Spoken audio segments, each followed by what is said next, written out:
এছাড়াও গঙ্গাসাগর যাত্রীদের জন্য বুড়িগঙ্গার তীরে আমরা 1700 কোটি টাকা দিয়ে গঙ্গাসাগর সেতু তৈরি করছি। এটা অলরেডি টেন্ডারও হয়ে গেছে, টেন্ডার ফাইনালও হয়ে গেছে। আমি যখন গঙ্গাসাগরে যাব ওখান থেকে এটা উদ্বোধন হয়ে যাবে।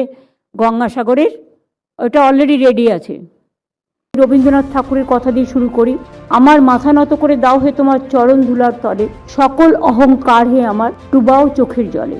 বাংলার মানুষ আমাদের সরকারকে, মামাটি মানুষের সরকারকে যে কাজ করার সুযোগ 2011 সালে দিয়েছিলেন মে মাসে, এখনও কিন্তু মে মাস হলে আমাদের 15 বছর সম্পূর্ণ হবে। এখন 14 বছর 6 মাস।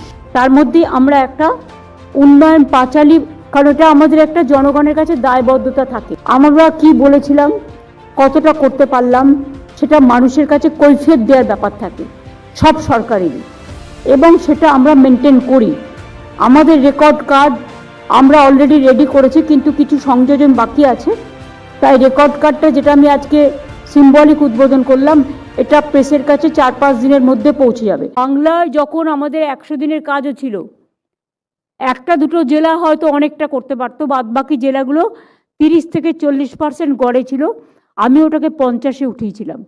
কিন্তু কর্মশ্রীর কাজে আমরা যে প্রকল্প চালু করেছি সেম, এবং তাতে 70% অ্যাভারেজ হয়ে গেছে। 70% 100 দিনের কাজের থেকেও বেশি কাজ আমরা দিয়েছি। এবং এবছর পরিবার পিছু 75 দিনের কাজ হচ্ছে। কোথাও যারা বেশি করতে পারছে তার বেশিও হচ্ছে। কৃষক বন্ধু 1,20,00,000 লোককে 27,016 কোটি টাকা আমরা দিয়েছি এখনো পর্যন্ত। Death benefit 1,60,000।